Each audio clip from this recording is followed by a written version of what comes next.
Okay. Radio and TV.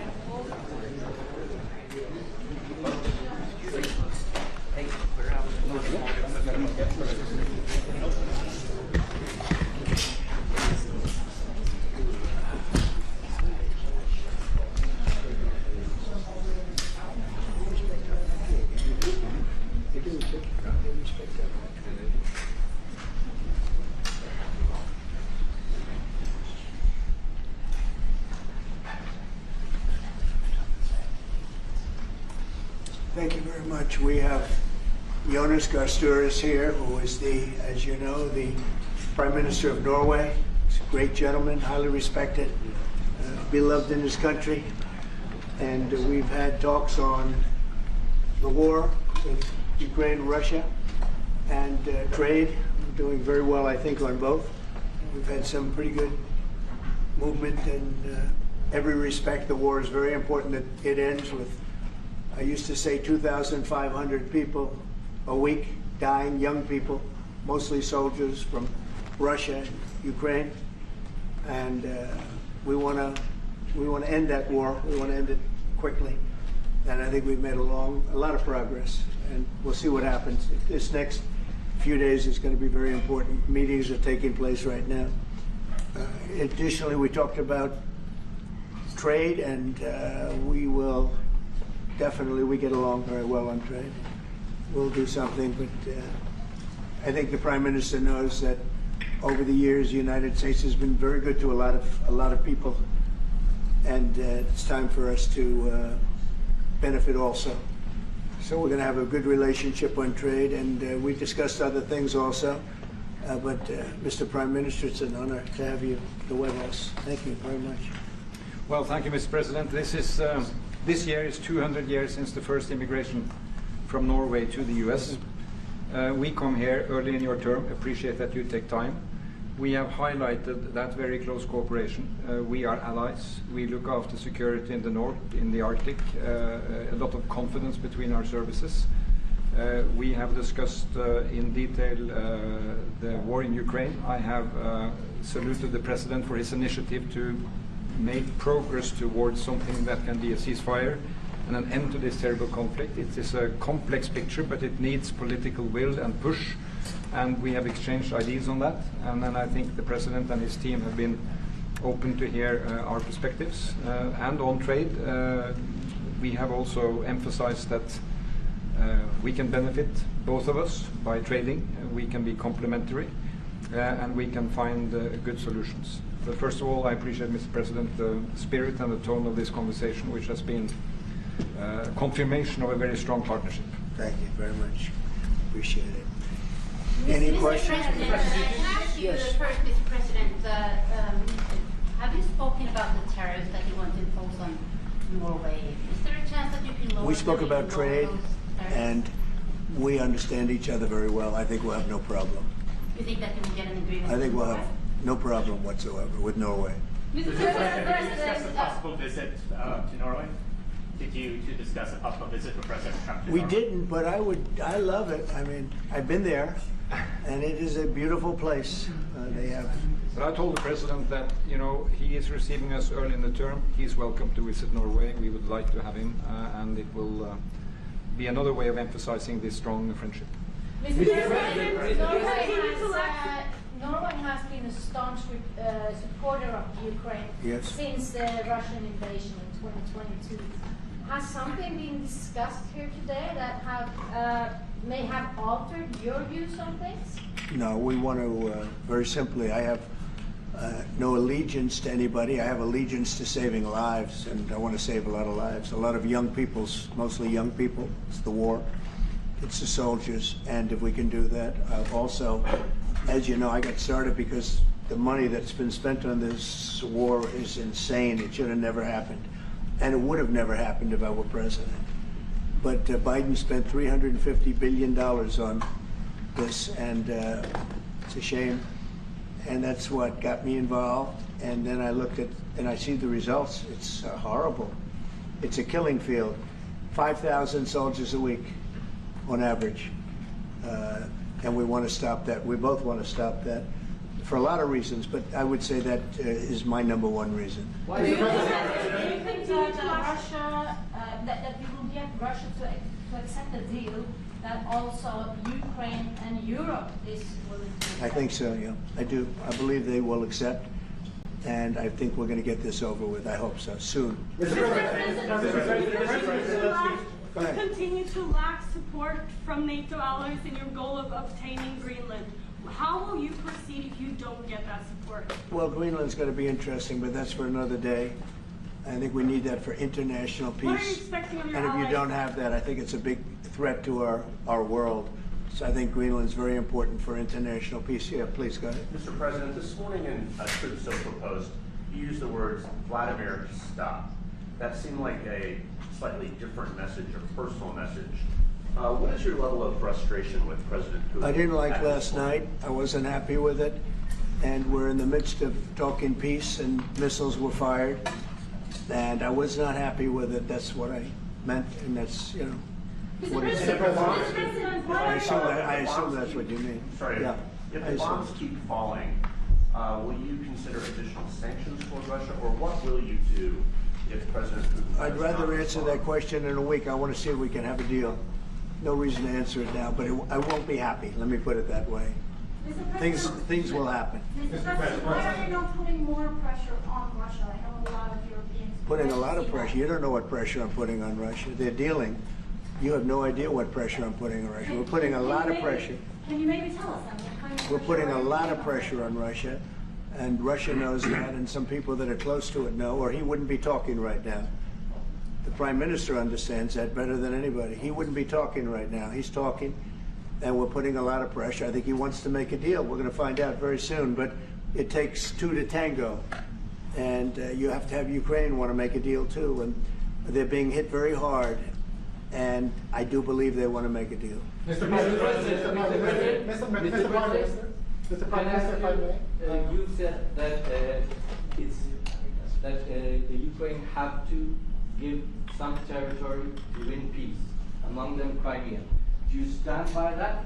And I know that the former NATO General Secretary today has told you that he does not agree, and he believes in territorial integrity of the Ukraine. How will you deal with that with your allies? And do you stand by that Ukraine have to give? Former Crimea Secretary to General happens to be right here, you know, so they can't put words in his mouth. He's been a great general, frankly. It was because that's what you are. Really, you're a general. But he's been a great Secretary General. We had a tremendous relationship, very successful, and I think he could speak for himself. He's right here. But do you still agree that Ukraine have to give some territory away to win peace? Well, it depends what territory. They've been fighting. They've lost a lot of territory. And we'll do the best we can, working with Ukraine. We'll do the best we can. But they lost a lot of territory. When you say Crimea, that was handed over during a president named Barack Hussein Obama. That had nothing to do with me, Crimea. That was 11 years ago with Obama. And they made a decision. There wasn't a bullet fired. There was no fighting. There was no anything. They just handed it over. Now they say, well, can you get it back? I think that's going to be a very difficult thing to do. That was given by Barack Obama when he was president, not by Donald Trump. Thank you, Mr. President. President, you had a long You have meeting, a peace Mr. President. proposal that you put on the table. It's a 30-day ceasefire proposal. Your national security team presented it to both Ukraine and Russia. 2 months ago, Ukraine agreed to that ceasefire proposal immediately. Russia has not. And my question is Russia the obstacle to peace based upon that, just getting to that 30-day ceasefire? I don't think so. I think that they both want peace right now. They're ready to do something. We'll see what happens. Complicated, very complicated. But I think they are both very much looking to make a deal. Marco, what would you say? Well, first of all, what was put before our partners was options to discuss about things that it would take to end a war. This war is endable.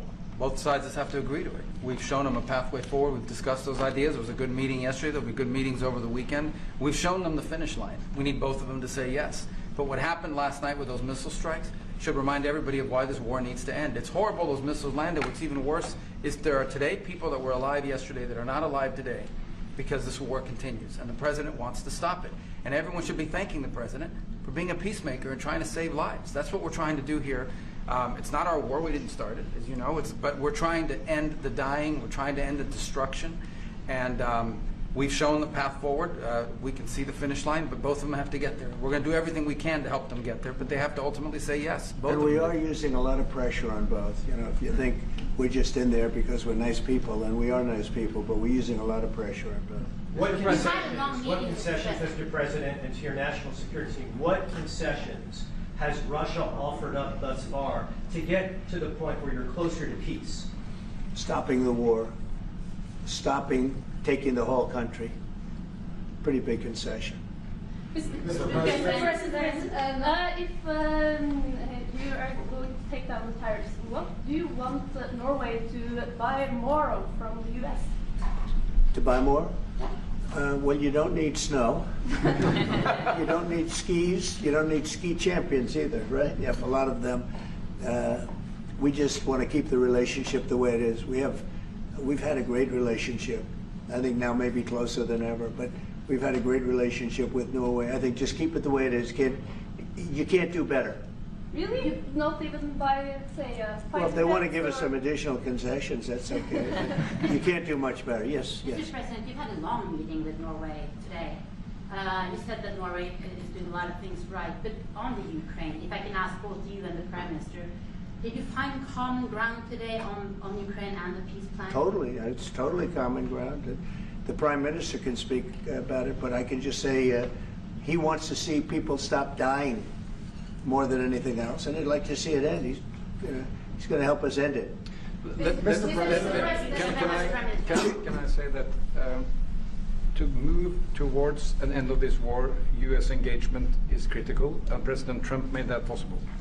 That is clear, that is obvious, it's really happening. Now the important thing is that both parties have to know that they have to deliver, and they have to feel the pressure to deliver. Ukraine is under attack. They are defending themselves. Lives are being lost. And we believe very firmly that there needs to be a ceasefire, the initiative taken by the US some time ago. It needs to be respected. And then to move on to something which both parties can own. That is the complicated part in such a dramatic war. And here I believe Europeans and Americans working together, as we do much closer now. I salute the team of President Trump of being, open in that process. We had a good discussion on this today, and then we have to move on, and we cannot lose time because this is too much drama happening. One thing is people losing their lives, but it is a bad thing for Europe, and it's a bad thing for the world to having such a broad conflict going on. It can have ramifications far beyond Ukraine. Mr. President, Mr. President, I forgot my question. I wanted to ask about. It's all right. That happens. It happens sometimes. Yeah. No, Mr. President, I wanted to ask about the. Well, actually, Zelensky has said that he wants more Patriot missiles. So far, has been no response from the United States. If the United States decides to pull out of negotiating for peace, trying to go for peace, does that also mean a no on Patriot missiles, a no on sharing intelligence with Ukraine? Let's see what happens. I think we're going to make a deal. And if we make a deal, that'll be wonderful. We won't have to worry about your question. You can ask that question in 2 weeks, and we'll see. But I think we're getting very close. The Prime Minister feels the same way, and we'll hopefully not have to answer that question. Mr. President, Norway is the third country to be officially invited to the White House after Liberation Day. Why did you invite Norway so soon to the White House? Because I like them. And I like your Prime Minister, and I like the way your government runs, and I respect the King. He's highly respected in Norway. It's a great thing, not an easy thing to do. He's done a great job. Yeah. Would you like an invitation to visit the King? Absolutely. You get me that invitation. I just told the President he's welcome to visit Norway. President Trump, first like farming you said before that you like the Norwegian Petroleum Fund, and I'm wondering if that has been up for discussion today, the way that we have structured our Well, this fund was created in the late 1990s to save for future generations the income from oil and gas. Norwegians should continue to work as hard, dedicated, innovate and move forward, despite having these incomes, which we happen to be in the period of our history where we can harvest, and we have transferred that into investments, half of them, by the way, here in the United States. Mm-hmm. So I think this is a model which we have been able to explore. If we can share experiences, and we do with our colleagues in the US, you never copy this one-to-one, but there can be techniques and way of working that we have used in organizing our fund. Jens Stoltenberg was the finance minister when the first dollar entered that fund, so he is a safe hand to have as a finance minister today. What do you say? No, and as you said, Mr. Prime Minister, we are ready to sit down with the US to also work with them on if they want to establish a sovereign wealth fund, because we have a good experience with our fund. And I think that one example of how we work together with the United States is that half of the fund, close to $1 trillion US, are invested in the United States, mainly in equity, but also some in fixed income, including government bonds. So this is an expression of trust in the United States, expressed by the strong investment of the Sovereign Wealth Fund. Then just briefly on Ukraine, since it was mentioned, we had a very good and extensive discussion about Ukraine, the path forward to peace. And as the Prime Minister said, we commend the US for pushing forward to try to find a negotiated solution. At the same time, we need to continue to support Ukraine, and therefore I'm proud that Norway has actually tripled the military support to Ukraine, and this year we will allocate close to $8 billion US to Ukraine. That will strengthen them and also their hand on the negotiating table.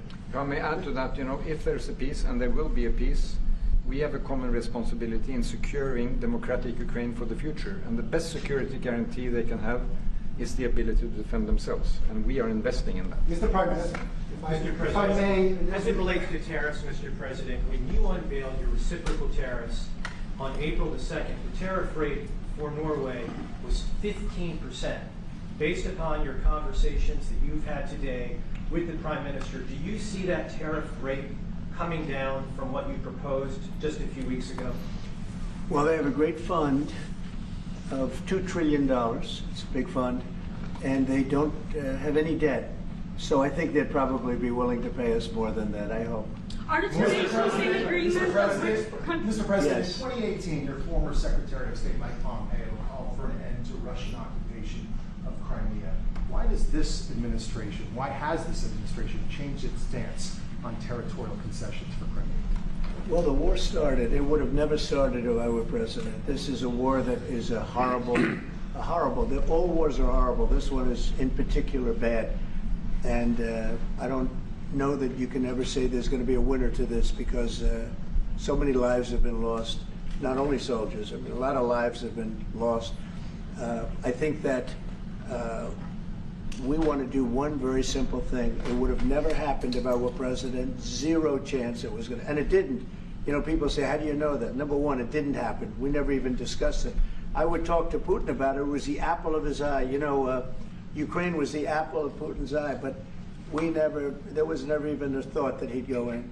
And I think he understood that I would not be happy if he did. And it was only when I got out, and when you mention what happened to Ukraine years ago under President Obama and a vice president that was also president later, unfortunately for this country, what happened is large chunks of land were given up, and it was called Crimea, and that was a big thing. That was a big moment. But this isn't my war. This is Biden's war. This is a war that Biden was president when this war happened. But I'm trying to put out the fire, and I think we'll be successful. And if we do, we're going to save a lot of lives. Otherwise, and the Prime Minister had a statement. He said, "This is just a point in time. We're very lucky because this is a point. And if this doesn't happen, this could go on for a long time." Mr. President, will you have meetings with other world leaders when you're in Rome, sir? Future Democrat president? I don't think he will. I think he wants to make peace. I think he wants to end it, and I feel pretty confident of that. But we're We're going to know pretty soon. Mr. President, will you have meetings with other world leaders when you're in Rome? Yes, I will. Which leaders do you want to meet, sir? Well, I'd like to meet them all.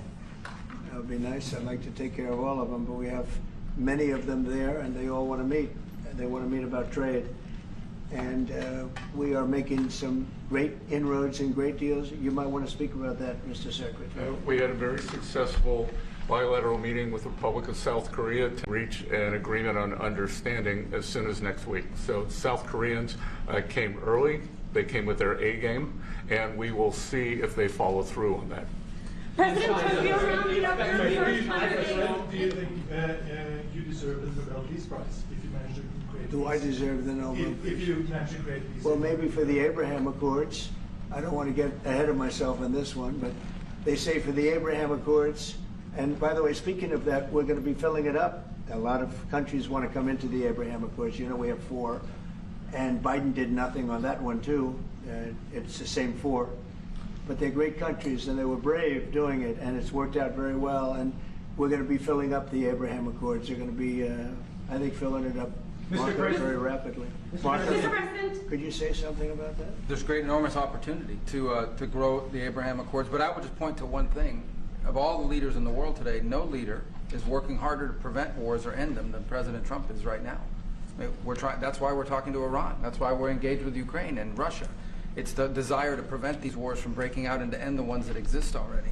And again, I just think it's tremendous for our country to be led by a president who desires to bring peace and establish peace and protect peace. So it's hard work. Mr. President, you know, Marco just mentioned something that maybe we should talk about for just a second, if we could, Mr. Prime Minister. And you're involved in it too, because you've been involved in the world and peace. But I think we're doing very well with respect to Iran, and we're having very serious meetings. And there are only 2 options, and the one option is not a good option. It's not a good option at all. And I think we're doing very well on an agreement with Iran, but that one, we're doing a lot of things, I will say, but that one is well on its way. We could have a very, very good decision, and a lot of lives will be saved. Mr. President, on the economy, there was a slowdown. Mr. President, on the economy, there was a slowdown as it relates to home sales in the month of March, the slowest pace since 2009. Is that an economic indicator, or perhaps? No, they had very good numbers on housing today, extremely good numbers, and that's despite interest rates. Because, you know, if you look at what happened, everyone said, "Oh, I said I was going to get prices down. I did." Energy just hit $1.98 in a couple of states. It's way down. Energy's down, and we're about $64 a barrel. When I came in, and we were looking at $89, $90, $95. And by the way, that helps us solve the war too. Having those energy prices is a big incentive for Russia to also agree with solving the war problem. Groceries are down. When I was with you 2 months ago, you were complaining about eggs. I said, I just got here. I was here for about a week when the press started saying about eggs have gone through the roof. I said, I just got here. Tell me about eggs. And they have been. They went through the roof and you couldn't get them. So we just had a big Easter egg hunt at the White House. Thousands and thousands of eggs. And the price was down 87%. So we did a great job. Housing is doing very well. We should lower interest rates. That's the Fed. I hope they lower interest rates. That's a smart thing to do. Be ahead a little bit, although already it's a little bit late. But in the end, we just have a great country. We have a very strong country, and we have every other country. I can't think of one country that doesn't want to negotiate a deal. And they either negotiate a deal or we set a deal that we think is fair. Because we don't have to go through all of these. It would be physically impossible. You know, you have so many people that really understand it, which is a very small group of people here.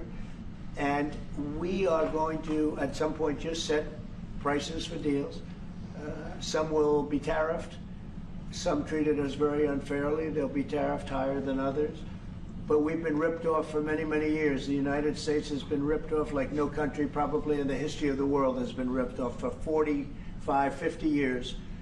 And countries have gone rich by doing that with the United States. We've taken care of their militaries, and military is another subject we talk about. We're not going to make that subject to any of the deals, but you know the same countries that I do where we virtually take care of their military and then don't get treated fairly on trade. So the people, and I don't blame those countries, I blame the people that sat at that beautiful desk right behind you, because those people didn't do the job for this country, and they let us lose $4 billion a day on trade. We were losing $4 or $5 billion a day on trade when I got here, and now we're going to be much better than breaking even, and we're going to be making $4 or $5 billion a day on trade. So, but I don't blame any country, not the worst of them. And we were abused by countries. I blame the President of the United States that happened to be sitting when these deals were made. Disgraceful. When I was here, we had a great 4 years. We had the most successful economy in the history of our country, my first term. And we were very tough on trade. And with China, as you know, they paid hundreds of billions of dollars in tariffs. But nobody else ever did that. China paid not 10 cents to any other president. And but not only China, virtually every country got away with murder. And we just can't let that happen. Thank you very much, everybody. Thank you very much. Appreciate it. Thank you very much. Thank you, President. Thanks, everybody. Head out. Please start moving. Thank you. Thanks, everybody. Thank you, press. Head out. Let's go. Thank you. Thank you. Keep going. Keep moving. Thank you. Thank you, press. One little mistake. It's over. One mistake. Here. Out. Thank you. Sorry. Thanks, guys. I just finished. Thank you. Thank you. Thank you. Thank you. No more photos. Thanks.